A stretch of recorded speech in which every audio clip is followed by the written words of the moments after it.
Well, good morning and welcome to the Blue Jackets Morning Skate here on Jackets TV, presented by Ohio Health. Bob McElligott alongside of Jody Shelley as the Blue Jackets get set to take on the Pittsburgh Penguins tonight. Blue Jackets trying to put together back-to-back wins here, trying to get some points to break out of that 14 pack that is sitting with 80 points in the Eastern Conference, looking to get into the playoffs.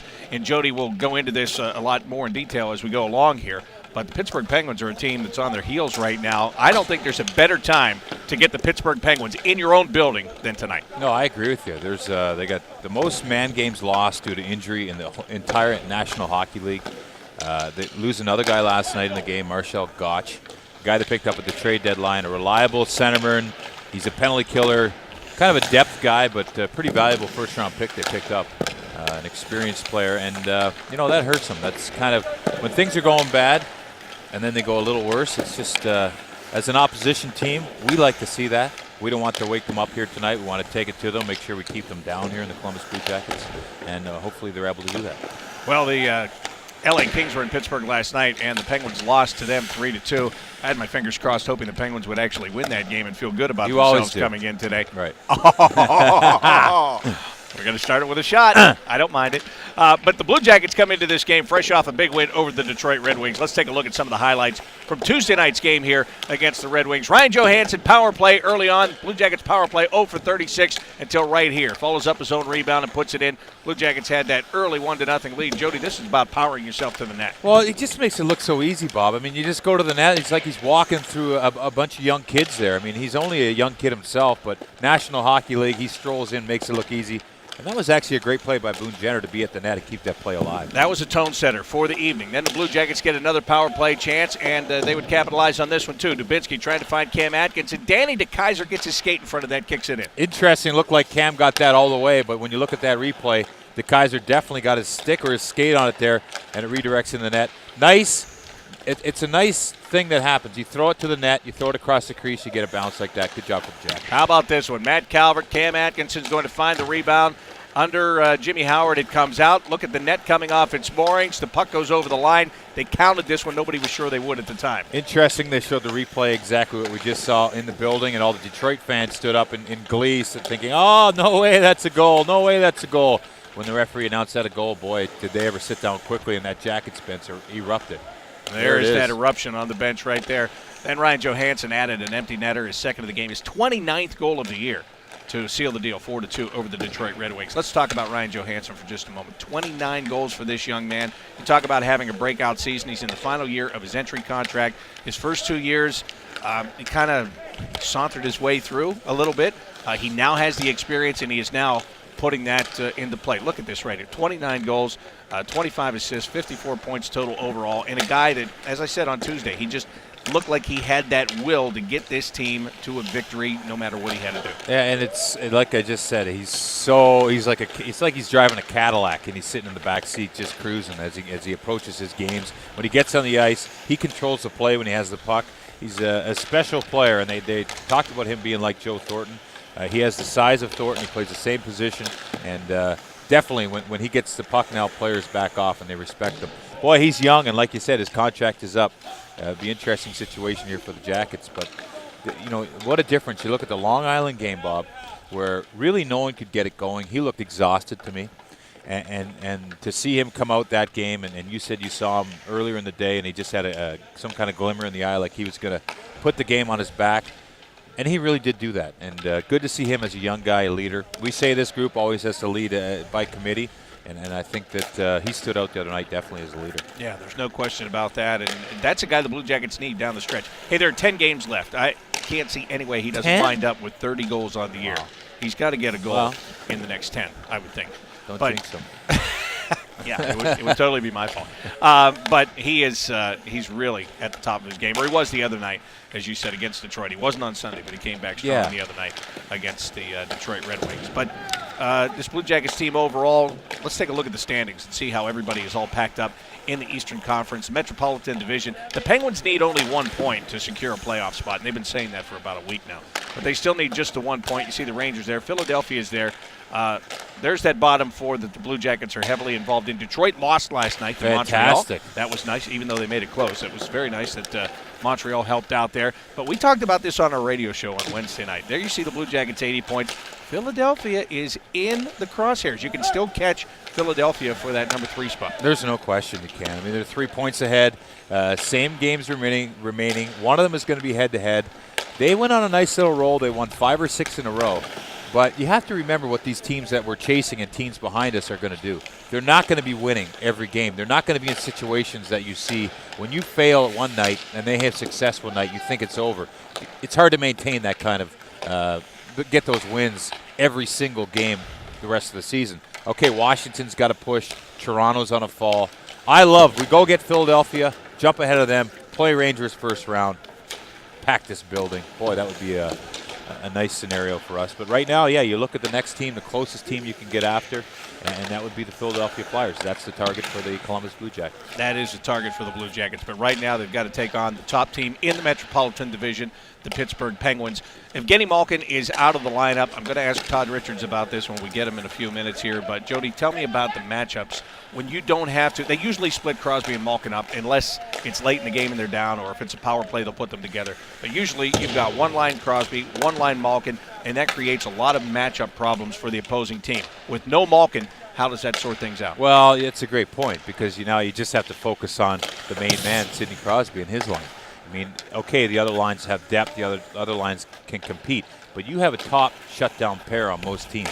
And for the Blue Jackets, you've got to look at Jack Johnson. I mean, he's a guy that plays big minutes. He can play that role. He's a physical player. And, you put him in those situations. Now he has to match up against Sidney Crosby and his line. Not Jack Johnson's pair and then the next pair, which, might be all right, but you have to try to get them out on the ice at the same time, first of all, with 2 lines. They can flip-flop. And then in the sense of you have to have the same pair on the same line. You even try to go with forward lines against them. So to shut them down 2 lines is a much tougher task than 1 line. When you talk about Jack Johnson, if he's going to be on that top shutdown pair defensively, that means the other guy is going to be Dalton Prout. And Dalton is back into the form that he was in last season. There's no question about that. But it will still be a big test for him going up against the line of Sidney Crosby, Chris Kunitz, and Lee Stempniak. Well, and you look at the Rangers the other night, they pretty much shut down the Johansson line. They had Dan Girardi. He's a solid defenseman. And then the other guy's McDonough, they're just raving about this guy. Talking about Norris Trophy with him now all of a sudden. All of a sudden. And this is, that's their job. And they quietly do that. They quietly frustrated that line. And this is what Jack Johnson, Dalton Prout quietly do in this building. That's their assignment, I believe, tonight. I could be completely wrong, but that's what a lot of teams approach it. Defense pair against that top forward line. Try to get the top centerman out against Sidney Crosby. He struggled last night in the faceoff circle. When he's down like that, you have to go after him and try to keep him down, try to get him frustrated. That's a key to that line and that shutdown pair to do that tonight. I think that's one thing we're seeing with the Pittsburgh Penguins, even though they do have arguably the best player in the world, Sidney Crosby, on that top line. Right now, he's not exactly lifting the entire unit. And you talked about their games that they've lost because of injury. It's like 455 man games going into this one tonight. It's really hard to do when you're down that many guys. But that being said, being the captain and being the ambassador of hockey to the world, these are things you have to overcome. And he's got to. I'm sure he would say he's got to step up his game a little bit. Well, here's what too. I mean, it's they know they're going to be in the playoffs, so know they're going to be the top team in the Metro. They're going to be facing off against a lower team. It's kind of a gap in their season where, motivation comes in different areas, different times of the season. But are they really motivated to play last night against the LA Kings when they got so many guys out? Are they motivated tonight against the Columbus Blue Jackets? Or are they going to be motivated in Game 1 of the Stanley Cup playoffs first series? That's their motivation. It's a different level. Guys do different things in the playoffs. I know it's strange to hear, but it's a matter of fact. Your assignment is so detailed in the playoffs. You focus on that team for a 7-game series. You know them inside and out, how to shut them down, how to frustrate them. The excitement level is through the roof. So I think that you have some teams like the Penguins who are trying to just get through it and get to the playoffs and get some guys back healthy. But then in contradicting what I just said, L.A. last night and in this road trip they just had dominated, and they've won 8 in a row on the road. So no lull in their game, but they're also pretty fresh off a Stanley Cup victory a few years ago. All right, so the Blue Jackets and Penguins set to go head-to-head tonight. We're going to have Phil Bourque from the Penguins come up and join us here in a couple of minutes. Until he does, let's take a couple of questions. If you want to send us a question, you can just tweet it to me at Bobby Mack Sports. Allison has the first question today, and Allison's question is, what is the most important thing for the Blue Jackets to focus on today? We were just talking about the Penguins, but I think the most important thing for the Blue Jackets today, to me, it's 2 things. It's their overall game, to play a solid overall game, and number 2, they cannot put the Penguins on the power play. L.A. did last night, and they survived that, but you're not going to give the Pittsburgh Penguins 6 or 7 penalties, or power plays rather, in a game and get out of there unscathed most nights. I agree with you. You can't focus. You can't do that. Jackets haven't beat the Pittsburgh Penguins yet. Don't let them come in here and do anything positive. And a positive thing with them would be win the faceoffs. Sidney Crosby's down in that. Keep him down. And the power play, definitely. Don't let them have those chances. Give yourself that. Really handicap yourself by putting your team down by 1 player. And another thing for the Pittsburgh Penguins is you can't turn over the puck with this team. They have defensemen that want to get the puck to their forwards. That's their main job, as quick as they can, get it to the forwards like Sidney Crosby. You can't let them get a transition game going because they can strike and strike often. Saw the Blue Jackets down around the net. The goaltender they were shooting on was Mike McKenna, who has been called up on an emergency recall basis. Sergei Bobrovsky is not on the ice today, incidentally. It's Curtis McElhaney. He's occupying the net that the Blue Jackets will defend twice tonight. Mike McKenna is down at the other end. Although Bobrovsky is here, Jody. You saw him riding the bike earlier this morning. Yeah, I heard that he was on the bike this morning smiling. He didn't practice yesterday.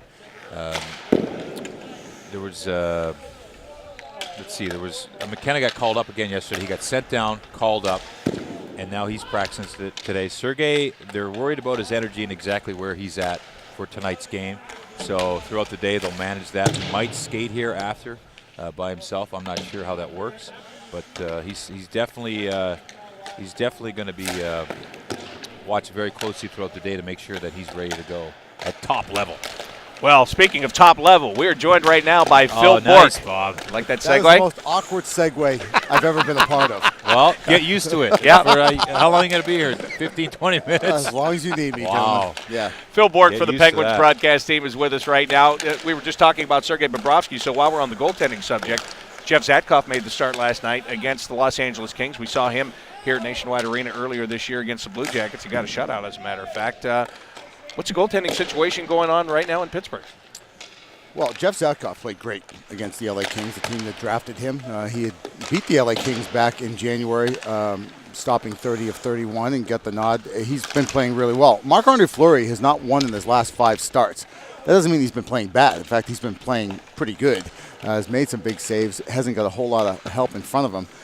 It's probably going to be Marc-Andre Fleury tonight, but between us 3 sitting here, I'd go right back with Jeff Zatkoff. He had his first start ever in the National Hockey League right here in this barn. Shut out the Blue Jackets. I would go back. We need a shakeup. And I'm from the Penguin side. We need something to shake us up, and Jeff Zatkoff might be that guy. But, that's why I'm a broadcaster and not down between the benches or on the benches. Insight. Yeah, I might go with him. Would you do something like that, Jody? I like that. That's a good way of thinking. Because nobody's expecting him to get back-to-back starts. Right. And it might be a good thing to kind of shake us up a little bit. Well, that one thing that's always been under the radar all year has been Marc-Andre Fleury, and he's had a fantastic year. There's no question about it. But I also know that everybody in Pittsburgh, and I'm talking about the fans, they're looking at the playoffs. And the minute that he falters, either down the stretch here or in the start of the playoffs, they're going to turn on him, aren't they? Well, I don't know about turn on him. Well, they were all over him last year. There will be some grumblings, of course. But that's because we're passionate sports fans in Pittsburgh, just like here in Columbus, that you want to win now. And you're right, Marc-Andre Fleury's history over the last 4 years in the playoffs has not been sparkling, and so he understands it. I said this before the season started. If Marc-Andre Fleury played all 82 games this year, went 82-0, had 50 shutouts, had a .60 goals against average, it wouldn't matter. It wouldn't matter at all. It's all about what he does after April 13th. He gets that. He's a big boy. He understands. He's had some shortcomings in the playoffs, and he's got to step it up. And he's had to wait all season. You know what that's like, off season? regular season to get back to that stage that's coming here, and he can feel it. What's the sense with the coaching staff? Don't they want to get him in and throw him in the fire and let him go through his struggles physically himself? You guys have the luxury of doing that when you're sitting at the standings here. Yeah, he has had ups and downs, mostly ups this season. He's been incredible, right up there in the win category all year long. But you have to be careful, too, because last year down the stretch, we were really pushing hard, Jody, for the #1 spot in the Eastern Conference, and we rode Marc-Andre Fleury too hard. And he's the kind of guy that whenever you ask him, how you feel, Mark? Oh, I feel great. Right. You want to play, Mark? Yeah, I want to get in there. But sometimes as a coach, I think you have to be the ice general. You have to be the guy who makes that decision. And whether it's a Marc-Andre Fleury or a Sidney Crosby or Evgeny Malkin, you have to be the one who goes up to them and says, "You're not playing tonight. Right. I'm sitting you tonight." And you can hear him say thank you. Right. Inside he's probably saying thank you. Thank you very much. You're so competitive that whenever a coach asks you, "Jody, how you feeling?" Yeah, your arm's hanging off. Meanwhile, I feel great. I'm good to go. Hey, Jody, you ever played defense before? Oh, yeah, I play all the time, coach. Yeah, it's great as a peewee. Because you want to play so bad. But, we'll see down the stretch here. We have only a few games left, and I would like to see actually Marc-Andre Fleury and Jeff Zadkoff split the rest of the games. I don't know if they'll do that. Really, what are we playing for? Yeah. To be quite frank about it. It's a we're good not going to idea. catch the Boston Bruins. The Flyers or the Rangers, they're not going to catch us. We're going to be #2 in the East. Right. We get that. That's where we're going to be, and I think right now it's about managing minutes and managing games for some of our star players, our Olympians, guys like that who have played a lot of hockey this year. Yeah, and there you look at those standings again, 97 points for the Penguins coming into this one. Let me ask you, from the standpoint, like you just said, you're not going to change your position between now and the end of the year. That's where you're going to be. So is it advantage or disadvantage? The Blue Jackets are fighting right now, obviously, just to get in. So you're playing that competitive game every night. When you're in a position like the Penguins and you don't have to really put the gas to the floor, help or hinder going into the playoffs? Boy, probably hinder a little bit because I'm of the mentality that you need to be on some kind of roll when you go into the postseason, that you just can't go limping in. And we're limping right now. I mean, we're struggling to find points. I hope we get a point out of this game here tonight, to be quite honest with you. We're really battling to find our game right now, and none of the players want to use injuries as an excuse, but it's a reality. Come on, it's a big reason why we're struggling. I mean, we have key guys out. I don't have to give you the list. You know the guys. But I think at this point right now, it's a hindrance because there's a seed of doubt in our minds right now because you're not winning. You're not feeling good about yourself. You're not feeling good about your team. All of a sudden, we have the #1 penalty killing in the league forever, and now we can't keep the puck out of our net. So you don't want to have all those doubts in your mind as you roll into the most important part of the season. And your team, you look at your swagger. You always watch the Pittsburgh Penguins. They seem to just stomp teams and roll through situations, but last night watching that game, it just didn't feel it out of Crosby. He wasn't great in the face-off circle. You almost feel like when he gets the puck, when he has someone that he can give it to and get it back or give it to and it's going to finish, right. You feel that he doesn't have that. That's the way I felt watching. I'm not sure if that's the way you feel being around the team. I was down between the benches when the only game I do during the season, Jody, and I know you like to go down there too, and you get a different perspective. And sometimes you can just look in the player's eyes and you see the body language, and you know what I'm talking about. And with Sid, I saw a little bit of that. With Lee Stepniak playing on his right side, of course he trusts a player like Chris Kunitz. They have great chemistry together. But Jason Megna was on his right side a little bit, and ever since we lost Pascal Dupuis, we really haven't found that guy that Sid trusts. And you have to be able to trust your line mates, and I don't know if it's quite there yet. There was a little spark of chemistry between Stepniak and Sidney Crosby, but it's waned a little bit now. And so, you see that doubt in Sid's eyes that, man, at times I think he feels like a man on an island that I have nobody to give the puck to because I'm not sure if we're going to get it back. Yeah, and how about the pressure for Stepniak in that situation? Not easy. I wouldn't want to be that guy. It's not an easy situation. Sorry, Sid, I missed that pass. No, nice but pass. people talk about it. It's tough. Why can't Sid find wingers? Is Sid that hard to play with? Well, I don't know if he's hard to play with or it just takes a unique player to play with him. And you look at the players who have had the most success with him. And you look at a Chris Kunitz, and you look at a Pascal Dupuis. And years ago, it was Colby Armstrong and Andy Hilbert. Now, what do these players all have in common? They're straight-line players that they're really good on the forecheck. They dig the puck out. They do the dirty work. They drive the center lane. They open up space for Sid. That's what they all do well. He doesn't need a fancy guy. Yeah. He played with Jerome McGinley last year. It was a gong show. Yeah. It was a wreck. It was a mess. It didn't work. Yeah. So it's interesting. It's not easy for Lee Stepniak, and he's trying to find his way with the Pens. So when you look at all the injuries, and You didn't do the list, but I'll do at least part of it. Okay, you have go a lot. ahead. Chris Letang, Paul Martin, they're both out. Now you had Gotch is out after last night. Neal's been out at times. Kunitz has been out at times. It seems like everybody but Crosby's been out at times. But when you look at it all, is Pascal Dupuis, ironically, maybe the biggest loss on this team because of what you just talked about? Absolutely yes. Absolutely yes, because it's a domino effect. Because now we're taking players that don't belong up with Sid, maybe could be better in a third or fourth line role, and you're taking away from that line to add to Sid's line. That's not Pascal Dupuis was the perfect fit. Pascal Dupuis was an energy guy. He was a huge leader in the room, a great penalty killer. He is sorely, sorely missed, and we're not going to have him back with the ACL injury. So we just haven't replaced him. We tried, but we have not replaced him. Chris Letang's another guy, finalist for the Norris Trophy last year. You know, I didn't think Chris was playing really well this year. I thought he had his struggles, but at the end of the day, he has a unique skill of having the ability to skate the puck out of the zone, and that's been part of our struggles. And maybe we'll see that more tonight, that the Penguins have not come out of their zone very smoothly. It's been disjointed. It's been sloppy. It's really hurt them because teams counterattack so well, and the Jackets are one of those teams that you don't have a defenseman that can make that crisp pass or carry the puck out of your zone. But to our skilled forwards, I think that's part of our problems right now. So the Blue Jackets' biggest focus might be forecheck tonight. If they can forecheck well, you got a chance. I tell you, if I was working with you guys and you asked me some of the keys, that would be a big one there, is forecheck the daylights out of us because we've been struggling coming out of our zone. Bo Bennett. I'll write that down. Expected to I'll use that tonight. Bo Bennett's going to come back tonight. He's missed 50 games with a broken wrist. He just went down to Wilkes-Barre for 3 games for a conditioning assignment. What can you realistically expect from him being plopped back into the lineup? You can't set the bar too high. He's a former first-round pick for the Penguins, but he has struggled to stay healthy. Going all the way back to when he was a Denver Pioneer at college with a major wrist injury. Now it's the other wrist that he's coming off of. And Bo is still trying to find his way.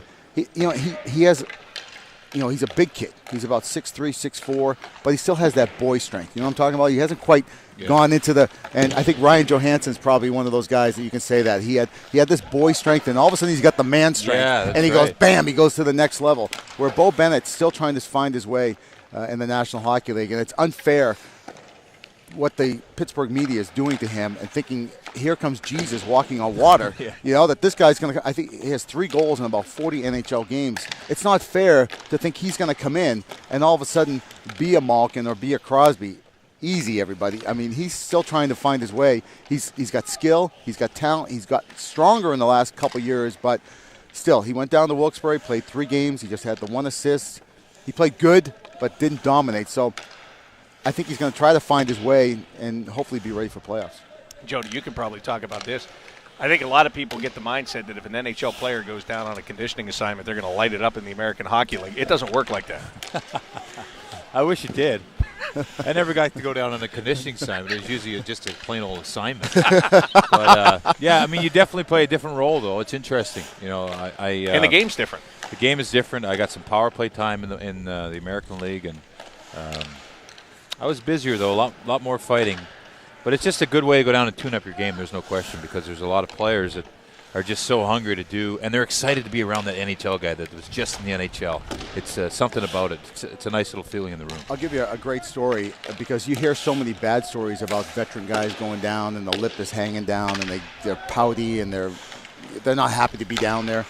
Chuck Kobasu, we sent him down. Oh, did you? He has scored in every game he's been down there. He has 6 goals in the 5 games he's been down there, which is tremendous because he kind of flatlined with us a little bit. He lost his way. So they sent him down just to make room for when Marcel Gotch came in and Lee Stepniak, and it's just been a great story. I talked to John Hines, their head coach down there, and he said he's just been a breath of fresh air. As you mentioned, an NHL guy, played a lot of games in the league, and he just came down with this great attitude. And they got back on their winning ways, and he's starting to score. I wouldn't be surprised if he comes back up real soon here. Hopefully he can carry the success he's had down there back to the NHL. It is kind of refreshing for the player, too. It is. You take a step back, you reassess where you're at. Yeah. You know what I mean? You're like, let's just play hockey. Just play. It's a fun game. And a lot of times these guys go through things, and they forget that, man, you're at your best when you're not thinking at all. You're just playing. Amen to that. Man. And, just play. But as the season goes, you get wound tight. You read articles. The coach sits you out, or has a meeting with you, and you think, What does the why media aren't I know? doing this? Right. You know? Sure. But that's a nice way to regroup, is to get sent down or sat out. Well, last night there was a situation like that with UC Jokinen. Was that last night or the Phoenix That game? was 2 games Two ago. games yeah. ago. He got sat down for about 7 minutes, and Yeah. I know the media's been all over that. But obviously, especially with Malkin out, and now with Gotch going out, UC Jokinen is going to have to be an even bigger part of what's going on here. Yeah, absolutely. We need UC Jokinen big time. And you know what? That bothered me a little bit, that Jokinen was kind of made the example guy. Listen, that was his 8th minor all year. Was it a crappy penalty? Yeah, it was a horrible penalty. He got throttled a little bit from behind, and then he went right after the guy and gave him a whack. The guy, did he go down easy? Yeah, that's what you do sometimes when the guy's going to retaliate in the offensive zone. But, you know, we've had James Neal, Sidney Crosby, Evgeny Malkin. Yeah. All these guys have done this, and this is kind of a point of controversy in Penguin camp right now, is Dan Bylsma able to discipline his stars when they do the exact same thing? Because He's you've got been in to. that locker room, Jody. You know Yeah. when you make that play or that bad penalty and your butt gets nailed to the bench, and then so-and-so, who is your star player, does the exact same thing, and the coach kind of looks the other way. And I know you can't coach stars the same way you do role players, but you have to have that credibility in the locker room. And at the end of the day, it might not be a pleasant moment for that star that gets his butt nailed to the bench, but it's going to make him a better player, a more responsible player, a more accountable player. And I think at the end of the day, the team will respect the coach when he does that to a star player, if it's obvious. And you're on full attention when the best player gets yelled at or benched or held accountable. It's just something about that situation. All hands they notice those situations, especially with the star player. All right, guys. Right now we are joined by head coach Todd Richards, who is getting ready for tonight's game against the Penguins. Once again, Todd, you look out here today, a little bit of an optional, but you got a lot of guys on the ice. First of all, no Sergei Bobrovsky. What's his status right now? He's going to come out on the ice here and go out with Ian Clark and work a little bit. Still not feeling great. Curtis McElligott will make the start tonight. What about elsewhere in the lineup? Were you happy with what you got against Detroit? Will you keep the same thing? Same lineup, yeah. We'll go with the guys I thought played hard and deserve a second opportunity. You got 2 days off after that game, which has been almost unthinkable as of late. You had the full day off on Wednesday. How important was it for the guys just to get away from the rink and maybe regroup a little bit mentally? Did you see a little bit more jump yesterday? Yeah, you could. The energy was really high yesterday in practice, and that's what those days off do. And also winning. You win a big game versus Detroit in a real important game where we were in the standings. So at that time. And then you're able to enjoy it on the day off, and I think players were able to get away from the rink and just, both physically and mentally, probably more mentally than anything else, just get away and recharge the batteries. Todd, Nathan Horton is a guy that, everyone's kind of been looking to. He's struggled a little bit here. But how valuable is he in that room, that locker room? When he came in, he's got the Stanley Cup pedigree. He's just a good guy all around. Do you see the young guys still, even though he's struggling, really respect him and where he fits in there? Well, you know this, Jody. All the respect comes from what you've done in the past, what you've been able to accomplish in the past. And he's an NHL player. He's been in this league for a long time. And then I think you go back and you're able to look at what he was able to accomplish in Boston and winning the Stanley Cup. So there's a lot of respect that goes with that. And I think he has a lot to offer our group in the room. And, he's not necessarily a stand-up guy and going to take charge type of guy, but he's got some really good leadership qualities in him, and I think he does have some things, little things here and there, and playing in big games, which all these games are now coming down the stretch. But he's been a part of a lot of them, and he can offer a lot of insight and maybe some tips, and he can help guys out and maybe say something to relax the room. So. You go out and you sign guys in free agency, and you're always trying to get the best guys to talent-wise that are going to help your team. But there's a lot of these other things that go along with signing players, guys that have won in the past, guys that have been part of big games, and leadership in the room. That you bring a guy in like Nathan Horton, and he kind of fits all of those. Todd, with no Evgeny Malkin in the lineup tonight, Pittsburgh usually staggers Crosby on one line, Malkin on another line, which can make matchups difficult.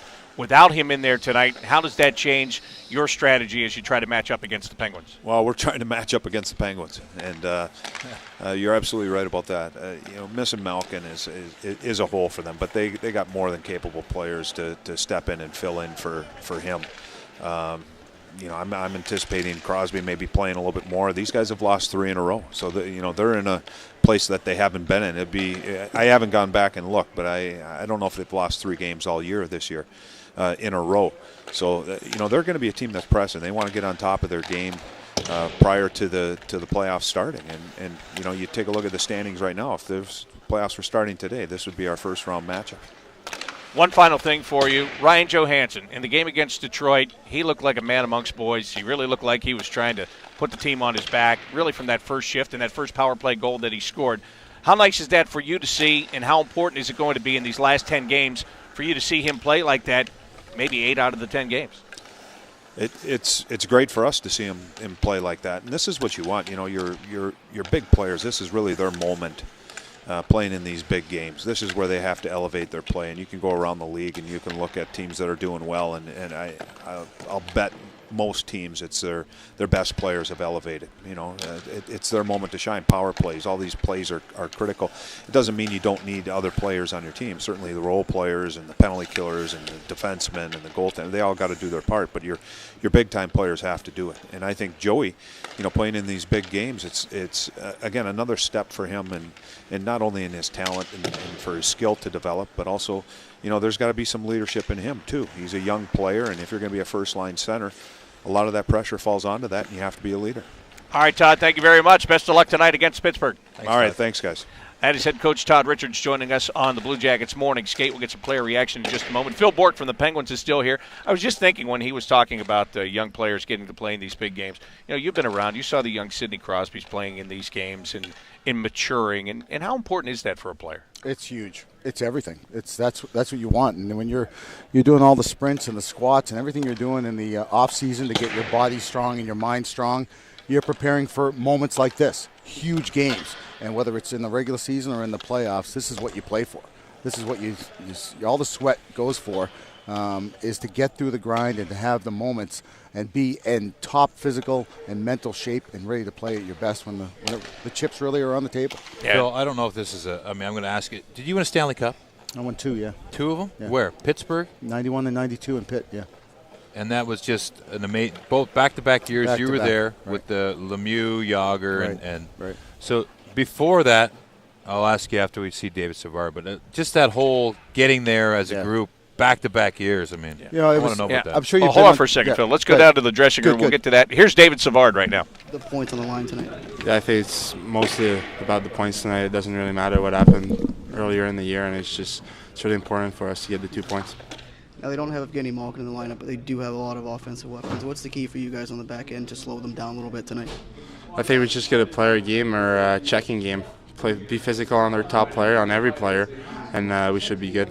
Thanks, David.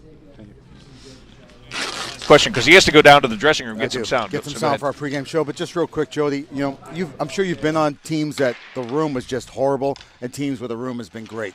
And we had one of those rooms where, the one thing I was talking about, accountability with star players, we didn't need a coach to come in and give us that size 12 and the behind. I had no problem if you're on my team going up to you and you weren't going or you made a bad play and going, come on, Jelly, get your butt in gear. Let's go. And I would do that to Mario, and I would do that to Paul Coffey. And he, you know what he would say? Right, he tapped me back on the pads and go, thanks, I needed that. And we policed ourselves. We held ourselves accountable, and we played our best hockey when it meant the most. And that's a unique dynamic. And when I left Pittsburgh and played for the Rangers and Ottawa and some other teams, I never found that again. I was always searching for it. I never found it again, and I never won another championship after I left Pittsburgh. Well, that works out pretty well. You yelled at Mario, and he still gave you a job. Phil, thanks so much for being with us. Always a pleasure, boys. Great. Good times. Phil Bork of the luck. Pittsburgh Penguins Thanks, broadcast team with us. Let's go back down to the dressing room and hear from Matt Calvert. I think we've evolved a lot over the year. We've seen him early on in the season, and we're just going to worry about ourselves. We got a big race we're in right now. We want to keep this playoff spot, and stick to our strengths and work hard tonight. Matt, I want to ask you about the game-winning goal the other night. You and Cam combining on it. What does that mean to your line? What does it mean to Cam himself, as you see it? I think as our line, it felt good to contribute. I think we've been battling it on and off, and we've been working hard. We not necessarily scored the big goals, but we're starting to come back together, and especially for Cam to get that big goal, it was great, and it felt good to be a part of it too, to make a difference for the team, and help them out in the offensive areas. Have you seen a change in him since he's we had those healthy scratches and he's come back in the lineup? Have you seen a change in his game at all? Yeah, I think so. I think it pushes you. You never want to be healthy scratched as a player, and I think it kind of lit a fire in him, and he's come back hungrier. He's been working real hard and having fun. So I think he just loosened up a bit, and we're just trying to work together as a line. We know what each other bring to the game, and we're just going to try to work together. I know that was just one goal. Doobie got one too. Is that the kind of thing that can ignite you guys? I mean, that's kind of a cliche question, but is it the kind of thing that can get you guys going a little bit? For sure, it always feels good to score, and when you're a line, you want to be successful, because if you aren't, things are going to change, and different guys are going to be there. So I think for us, it's important to get on a roll here. We've been riding other lines' coattails for a bit, and I think it's our turn to run with it here and score some goals for the team. So it was nice to start the other night, but we got to keep it up. Very good. Matt Calvert talking about the goal that his line scored. It was his shot and Cam Atkinson's rebound that won the game against Detroit the other night. And, Jody, ironically, I saw a quote from Matt a couple days ago talking about guys getting scratched. And he said, yeah, well, when you're not scoring, you think about it. It's in the back of your mind. But the thing about Matt Calvert is the things he does away from the puck are so important to this team. Yeah, no, you're right. And that it was nice to see him get rewarded a little bit with that assist on that goal. But he's right. When that line plays well, let's be honest, when Atkinson's flying, Calvert's flying, and Dubinsky is flying and hitting, that line is exceptional. Yeah, they're fun to watch. They're engaged. They can drag the rest of the team into that kind of fight because they're not the biggest guys on the bench. But, you watch Calvert fight Nash. You watch him finish every check. You watch him forecheck relentlessly. You watch him when he gets back to the bench. He's exhausted. And Dubinsky and Atkinson are the same way, and it's fun to see that. And, they'll get their rewards. The team is made up of many parts, and not everyone's going to be clicking at the same time. But they're patching wins here together, and they'll be fine. Here's Mr. Sergei Bobrovsky hitting the ice now. Yep. He's going to be out there to work with Ian Clark, and we'll see what happens throughout the day, but definitely a chance for him to manage some energy. I think that's the thing for Sergei. He's so athletic. He's so quick. He relies on his athleticism so much that he's got to be top, Bob, for this team to have success tonight. And it's going to be interesting to see what happens here because I don't know what the original plan was, but here's my guess, that he would have played this game tonight against the Penguins and then more than likely would have not played tomorrow against the Carolina Hurricanes. So now he's not starting this game tonight. Todd Richards already told us that he's not starting this game tonight. Curtis McElhaney will. So I wonder if he's feeling better if they haven't played tomorrow, or maybe they just give him the total thing off and don't have him go back in the net till Tuesday against Colorado. That's who we play next, I think. That's interesting. Yeah. Why not? Well, I know why not, but why? Why not? Well, it looks like they're not going to push it. If he's not, and this is smart, obviously. If he's not 100%, and I like where the Jackets are sitting. They're locked in that 4 spot, that 4-team lock. But I like where they're at. They got 10 games left. A few teams have less. They're going to face Pittsburgh or Philly head to head. Right. I just like where they're at. They're good, and to rest a guy if he needs it, I think that shows tremendous confidence in what you have here. So sure, that would be a statement to rest Sergei for the next 2 games and then get him fresh for the final 8, going down this straight stretch. 8 in 10 days. The final stretch. It's been a stretch for a stretch now, but there's a big stretch coming. On Twitter, EJ wants to know, does Nikitin play tonight? Todd Richards told us he will go with the same lineup that he did against the Red Wings, so that means Nikita Nikitin is once again out of the lineup tonight for the Blue Jackets. Nick Schultz will be in there on the blue line this evening. Some other questions here. Josh wants to know, what can the Blue Jackets do to get the legs moving like the game against Dallas? Well, how about the game against Detroit the other night here? The legs should move just because of the urgency of the situation, because this is the last home game that you have for this week. You got to go on the road tomorrow. every game. The next game is the biggest game. That should be enough to motivate you. Oh, by the way, you also had 2 days off. Long Island's a motivation for me. I think that the way they felt on the trip back, the next day off, I just think that Long Island was motivating in a sense that once in a while you need to get, you need to get sat down, I guess, to realize exactly where you're at. I think they sat down. They ended up in 10th spot, looking like it was dire straits, which it was in a sense, but these things happen. Sometimes they happen at the exact right time because you talk to the fans around town. I really feel disappointed about that Long Island game. You look back after Game 82, that might be the best thing that happened to this Jackets team in this stretch. Well, I hope so. Hope in that regard. Anthony wants to know, do you think it'll be more than 50% Pens fans tonight? My answer to that is, who cares if it is? I say no. I say about 38%, maybe 32% Pens fans. And the other night, there were a lot of Detroit fans here, and that mattered not. It makes for an interesting dynamic as a player on the bench because you actually want to see them sit down and walk out of here like, oh, the Jackets just beat us. So it's a little more motivation, actually. Of course you'd want 18-5 of your own Blue Jackets fans in here screaming and motivating. And that's something, too. These Jackets fans that are sitting at home waiting to see, now's the time to come here and push your team to the playoffs. They need you. They talk about basketball as the 6th man. Well, the Jackets need their 7th man. And I'm telling you, it's serious stuff. Colorado's going to be here this week. Pittsburgh is here tonight. It's already sold out. Too late, folks. I don't think you can get in the building tonight. But that is such an important thing for this Jackets team to be able to come into their building. Look at that Ranger game. You felt that buzz. Oh, yeah. Big time. I think you Get talk down here. You talk about basketball and football. It just seems to me that extra energy from a crowd makes more of an impact in this game. And very seldom do I ever hear basketball coaches or football coaches talk about, well, when the crowd got into it, that really lifted us.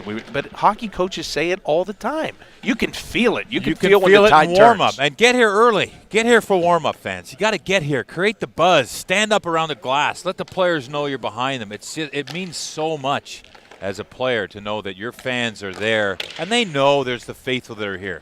And my hat's off to everyone, but we need this place jammed. We need it like it was back in the old days. These guys are doing something special here, and a little push would be great here from the Jackets fans. So tonight they'll have it with the Pittsburgh Penguins in town, but they need it next week. Big week coming up. Every game is huge. Don't miss one. And we're not selling things. Right.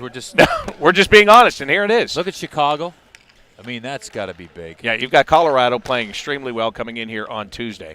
Then you have to go to Philadelphia for that all-important game. Next day, back-to-back, defending Stanley Cup champions are here. You get one more crack at the Islanders, and you would really like to crack them after what they did in their building last Sunday. Then you've got Phoenix here, and then there's that Dallas game that got reinserted after the Rich Peverly unfortunate incident there. They put that one back there, and that is – I mean, it's a lot of games in a short period of time. But here's the deal, too, about that. Philadelphia, will that be packed, I wonder? In Philly? On a Thursday night? That's in Philly. Yeah. Will that be packed Will there? that be packed? Yeah. Oh, for sure. You think the Rangers are selling out every game? Oh, of course. sure. New York City. Absolutely. Chicago is. You got to have those fans pushing you. I know they want to be here. Now, hopefully they'll come out and really push this team where they want them to go. It'll be packed and all be wearing orange. It'll look like deer hunting season. There'll be some Jackets fans there. Yes, there will. There will. I got to ask this question because Aaron tweeted it to me a lot earlier, and he said, sadly, I will be asleep when you answer this, but who do the Blue Jackets want to face in the first round of the playoffs? This is my answer, Aaron. Does he think we're going to answer it tonight, or is he sleeping now? He's sleeping now. He apparently must have worked overnight. He's sleeping. So he'll watch us later. Okay. So I'll answer the question anyway. Who do they want to play in the first round? Anybody, because that means you're in the playoffs and you have to be in to have a chance. Rangers. They want to play the Rangers.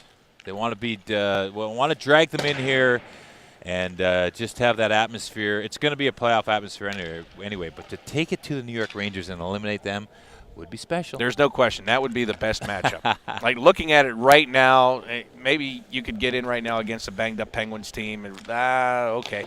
And all that time in the offseason we talked about who's going to be the rival. Moving to the East, who's going to be the rival. It's the Rangers, man. And Pittsburgh was there because of geographic proximity. like those words. Remember, You had Pittsburgh there because of that, but with all Marmalade. with all of the trades that have gone on between the Rangers and the Penguins, and the Blue Jackets, and what we saw against Rick Nash here last weekend, there's no doubt that if anyone were to choose, they would take the New York Rangers. Right. So catch Philly, get ahead of them, play the Rangers. I just think the energy would be Awesome. unbelievable. All right, going on tonight, other games. This is an important one here right on top. The Maple Leafs and the Flyers are playing. Of course, the Maple Leafs tied with the Blue Jackets. So, man, ideally here, you wouldn't mind seeing if the Maple Leafs win, Blue Jackets and Maple Leafs both win, Blue Jackets stay ahead of the Maple Leafs and get one point closer to the Flyers. So that's one. I don't think the Leafs are getting in anyways. I don't think they have enough games but here's left. the other thing. No, I don't think so either. But here's the other thing. The Leafs can't hurt you in the division anyhow. Right. This is just simply wild card. So if they help you get closer to the Philadelphia Flyers. Right. So I like that. Rangers let them are in win. Calgary We're tonight. confident. Rangers going on that big 4-game swing. They've got to play in Calgary, in Edmonton, in Vancouver, and in Colorado. How's Calgary playing? They're playing very well right Very, now. They're very playing extremely well. They're playing for jobs right now. To me, when I look at where the Rangers are going on that trip, I'm looking at Edmonton being the only slam dunk there because they are still not – they're a wreck. And I don't know how they've wrecked it with all those first-round picks. That's another story for another day. But you've got Calgary playing really hard. You've got Vancouver playing for their lives. Yeah. And you've got Colorado who's battling there in that Central Division. Patrick Waugh's not going to let that team take a day off. Did Vancouver win last night? I I can't remember if that's they a won good or question lost. here. But What? Toronto, look at that. They have 8 games left, so they're down there. They won 2 nights ago. Yeah, I knew that. So Toronto is a game. Yeah, we can let Toronto have the game tonight against Philly, and then build up our points past Philly. No, they lost in overtime last night. Did they? So they got a point. To Colorado, by the way.